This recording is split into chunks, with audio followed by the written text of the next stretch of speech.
يعني عايزين كده نقولها بالبلدي، يطبطب على الرسول صلى الله عليه وسلم، يرحمه، يعني سبحان الله، يعني يحن عليه. طيب ايه الموقف اللي حصل فيه الاسراء والمعراج؟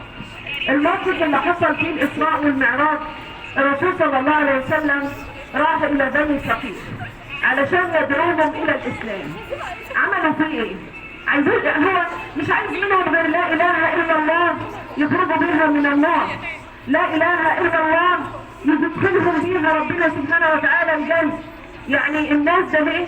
قتلت على لا اله الا الله بس، مش حاجه ثانيه، ملهاش اي يعني امل في مطلب دنيوي.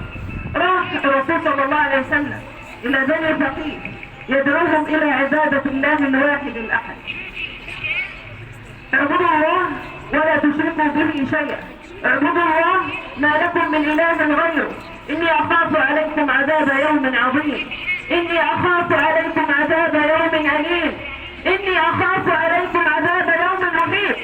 كل ده مفيش فايده، فعلى قلوب اقسامه. لما ربنا سبحانه وتعالى بيجعل على القلب الغشاء البشاره انتهى.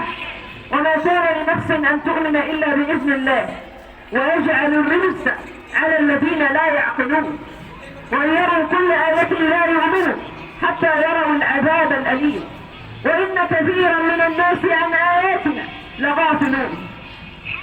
كفروا بالله تعالى وأغروا بهم وأغروا بالرسول صلى الله عليه وسلم صبيانهم. خرج رسول الله صلى الله عليه وسلم من ثقيف، وكان الصبيان يضربون رسول الله صلى الله عليه وسلم بالحجارة حتى سالت الدم من قدماه صلى الله عليه وسلم. فجاءه جبريل وقال له يا رسول الله اطبق عليه من جبلين. بني ثقيف الطائف حاليا في المملكة العربية السعودية. الأرض دي أو المكان ده مكان جبلي، عايشين بين الجبال. فجبريل قال له اطبق عليهم الجبلين بما فعلوا بك يا رسول الله.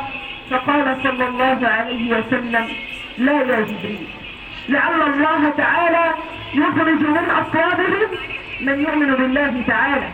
وبالفعل وما أرسلناك إلا رحمة للعالمين. حسن ظن بالله وإيمان بالله ويقين بالله سبحانه وتعالى.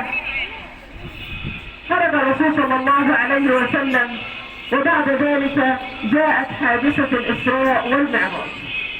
حادثة الإسراء والمعراج إذ أسري بالرسول صلى الله عليه وسلم من المسجد الحرام إلى المسجد الأقصى، وصلى رسول الله صلى الله عليه وسلم بالأنبياء، وعرج به إلى السماء، والتقى بالملائكة والتقى بالأنبياء، وفرض الله تبارك وتعالى عليه الصلاة، وعاد إلى فراشه وكان فراشه دافئا صلى الله عليه وسلم. جاءه اليهود قالوا يا محمد أأنت ذهبت إلى المسجد الأقصى في أقل من يوم وليلة؟ هل ذهبت إليه؟ قال نعم. قالوا له صف لنا المسجد الأقصى. وصفه رسول الله صلى الله عليه وسلم شبرا شبرا، حتى أنه قال لهم إنه في هذه الأرض أو في هذا المكان، وحدد لهم المكان، قافلة ستأتي إليكم. وبالفعل جاءت القافلة. صلى الله عليه وسلم لا ينطق عن الهوى. المغزى اللي ناخده من الإسراء والمعراج، أول مغزى، أول حاجة ناخدها من إسراء الرسول صلى الله عليه وسلم والمعراج حسن الظن بالله. حسن الظن بالله. اليأس من روح الله كفر، ولا تيأسوا من روح الله، إنه لا ييأس من روح الله إلا القوم الكافرون.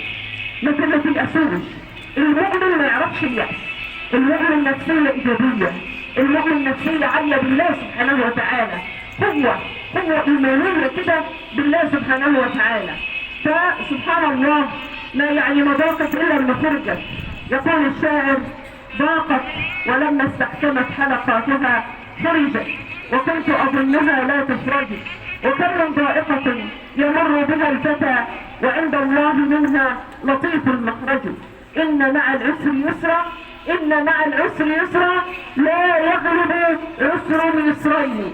اللهم صل وسلم وزد وبارك على سيدنا محمد وعلى آله وصحبه وسلم.